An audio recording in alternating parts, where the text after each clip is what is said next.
Nos lauréats sont en train de rejoindre la scène pour pouvoir prendre les photos officielles de l'événement. Nous avons les prix qui sont présentés. Et oui, bien évidemment, nous retrouvons pour ce after show de cette cérémonie. Donc, on a eu l'occasion de couronner les prix qui ont été distribués à nos lauréats. Donc, on aura l'occasion d'avoir leurs mots et d'animer avec vous ce pré-show. Et j'appelle à côté de nous, Monsieur Gilles. Félicitations pour ce prix. Comme j'ai eu l'occasion de le présenter tout à l'heure, donc on développe un procédé de pyrogasification. Donc c'est un procédé qui est développé, donc une technologie française, pour lequel en fait on a déposé plusieurs dépôts de brevets à la fois en France et à l'international. Et la particularité, l'innovation en fait de notre approche, c'est de pouvoir produire un gaz de synthèse le plus pur possible, de manière à pouvoir avoir une compétitivité par rapport au marché du biométhane. D'accord, merci beaucoup pour ces réponses et encore une fois, félicitations pour ce prix et on vous souhaite une très bonne soirée par la suite. Merci beaucoup. Merci. J'invite Virginie Thévenet à me rejoindre pour les réactions à chaud suite à la remise du prix. Bonsoir Madame Virginie. Bonsoir. Merci d'avoir été présente avec nous ce soir. Merci à vous. Ce soir, Paprec, on le sait bien, c'est un acteur historique du recyclage. Qu'est-ce qui vous rend le plus fier ce soir ? Ce soir, je suis très fière de représenter Paprec et de célébrer en fait aujourd'hui son rôle et son impact, surtout dans les domaines environnementaux. Donc très fière en fait de pouvoir recevoir ce prix en son nom. Et pour 2026, quels sont vos derniers mots, vos ambitions ? Alors pour 2026, comme la plupart en fait de mes collègues, je souhaite en fait que des efforts soient faits en fait sur les politiques environnementales qui nous aident en fait à contribuer à faire une planète plus verte, plus juste et plus humaine, pour reprendre ce qui a été dit. Voilà.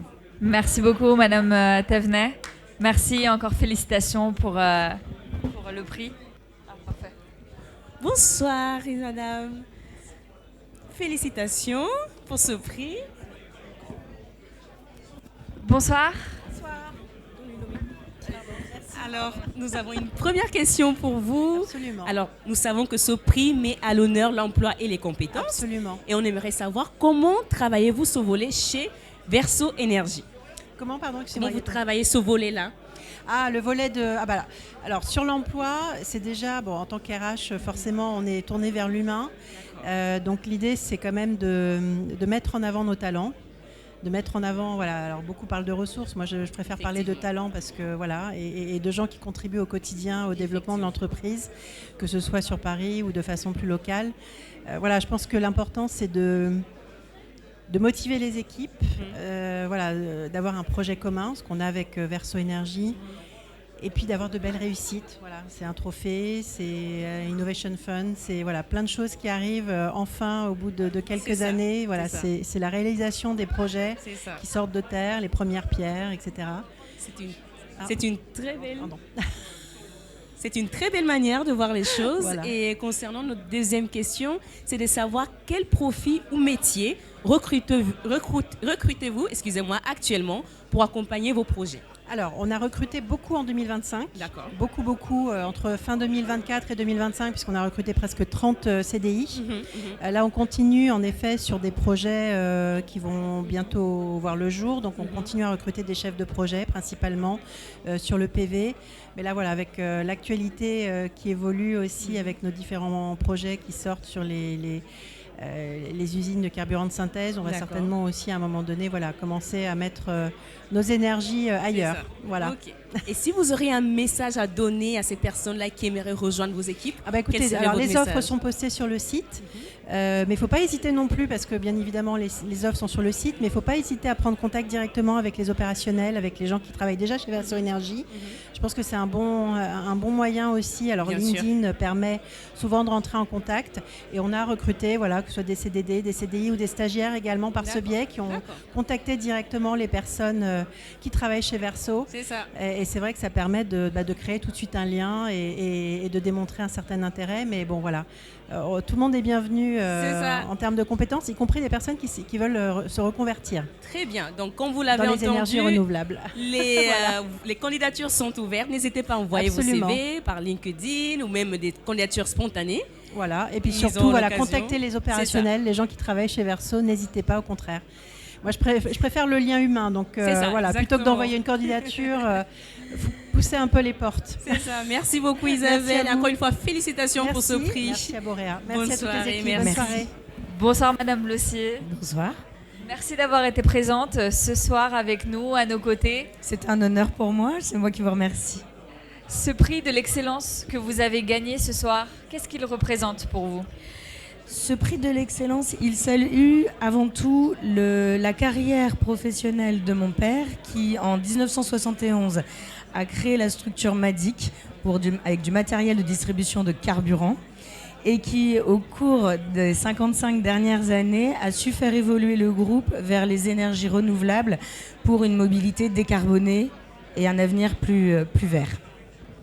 Très bien. Et pour cette prochaine année, 2026, quelle est la prochaine étape pour Magic ? La prochaine étape pour Magic, donc, c'est de faire sortir une gamme de bornes de recharge d'essai ultra rapide, de la faire connaître à l'international, et de faire aussi fonctionner une station de ravitaillement en hydrogène sur notre site de Saint-André-de-Cubzac au nord de Bordeaux. Voilà, pour nos techniciens et nos partenaires, afin de les former à la maintenance et à la sécurisation des sites. Très bien. Merci beaucoup Madame Blossier. C'est un honneur de vous avoir à nos côtés. Je vous remercie infiniment. Très bonne soirée à vous.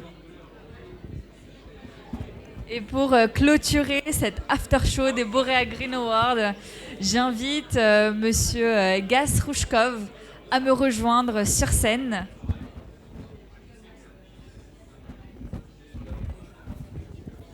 Bonsoir Gaz. Bonsoir, bonsoir. Merci beaucoup d'avoir été présent avec nous ce soir. Et merci, c'est réciproque et je suis très honoré d'être là. On est tout autant honorés de vous avoir auprès de nous. Ce prix magnifique qu'a gagné Madame Sophie Blossier ce soir, qu'est-ce qu'il représente pour vous ? Qu'est-ce que vous pouvez nous en dire de plus ? Moi, je dis, je suis un artiste et je crée les liens entre les gens et l'art peut jouer un rôle important dans notre société, l'art et la culture. Et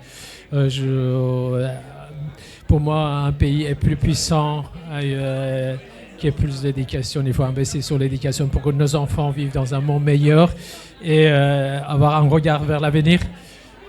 Donc c'est ça le plus important. Et ce soir, pour moi aussi, de revoir Jean-Philippe, c'est ma soirée. Ouais. Et dans la transition énergétique aujourd'hui, en quoi pensez-vous que l'art est important ? L'art, c'est un vecteur de communication, de créer le lien.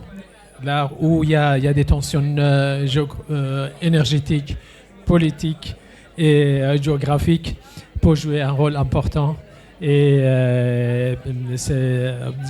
l'art, c'est un vecteur de savoir pour créer le lien avec la société, entre la société, l'entreprise et l'État et politique. Il faut créer le lien. Et pour avoir plus d'échanges, pour apaiser la société, pour faire évoluer la société vers l'avenir et vers la technologie en respectant bien sûr notre environnement. Et la transition, d'abord, avant tout, c'est fait par nous-mêmes, par le cœur, l'esprit, l'émotion. Merci beaucoup pour votre réponse. Merci. Merci à vous. Merci encore pour votre présence ce soir. Merci. On se retrouve tout à l'heure. Merci. Monica, je t'invite à me rejoindre pour clôturer cette étape de l'after show de la cérémonie des Borea Green Awards, Oui, 3e édition. Et bien évidemment, on attend Monsieur Jean-Philippe pour avoir ses mots. C'est aussi le moment où on en profite pour prendre en compte les questions que vous avez posées lors du live. Et nous allons y répondre justement avec notre cher Jean-Philippe Burtin qui vient de nous rejoindre sur scène. Et bien, il est là. Bonsoir. Monsieur. Bonsoir ma chère Monica, bonsoir à tous vous nous suivez depuis les différents réseaux. Je suis à vous, je vous Encore écoute. une fois, félicitations pour cette 3e cérémonie des Borea Green Awards. On aimerait bien avoir votre sentiment. Quel sentiment vous domine là après cette cérémonie? Eh bien, après cette cérémonie, c'est vraiment un plaisir d'être là, de voir les échanges avec les différents acteurs, les différents partenaires, les porteurs de projets, mais aussi les industriels qui sont présents ce soir. Là, on voit que le networking continue, beaucoup d'échanges, beaucoup d'interactions, des cartes de visite. Et donc, pour moi, c'est ça la réussite d'une soirée Borea. C'est une soirée où on va faire grandir l'autre. Exactement. Et que ressentez-vous dans cette soirée et des lauréats?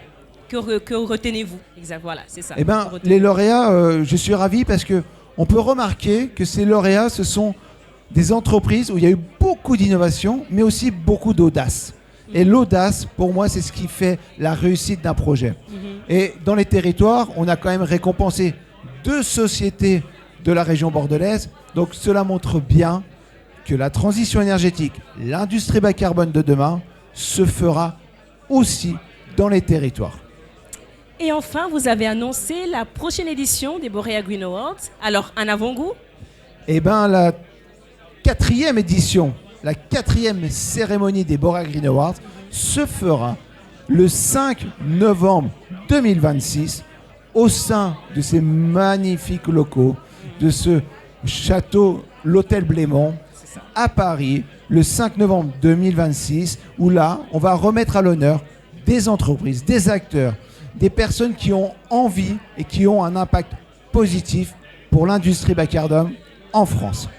Merci beaucoup, Monsieur Jean-Philippe. Et retenez bien la date, le 5 novembre 2026, pour la 4e édition des Borea Green Awards. Merci beaucoup. Et une dernière question ouverte sur l'avenir. Pour l'année prochaine, est-ce que les candidatures seront ouvertes pour les entreprises internationales, Monsieur Burtin? Eh bien, c'est une très bonne question.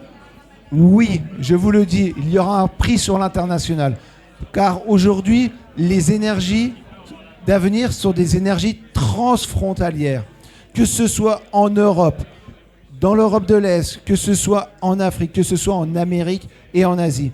Donc, l'année prochaine, je peux vous dire, il y aura un prix Borea Green Awards international pour ceux qui investissent toujours avec cette pensée de l'avenir pour nos enfants. Et c'est ça le plus important. Et voilà, merci beaucoup, Monsieur Burtin. Merci à vous. Merci pour votre prise de parole. Merci pour la réponse à nos questions. Et voilà que se termine la 3e édition des Borea Green Awards à Paris, dans ce magnifique hôtel, accompagné de Monica ainsi que de tous les acteurs du secteur de l'énergie renouvelable. Effectivement, nous vous remercions de nous avoir suivis pendant ce pré-show et cet after-show de la cérémonie de la 3e édition des Borea Green Awards. Et c'était un plaisir pour nous d'animer cette cérémonie. Et on espère vous retrouver l'année prochaine, le 6 novembre 2026. N'oubliez pas de continuer la conversation sur les réseaux sociaux avec le hashtag Borea Green Award. Bonne soirée à tous. Au revoir.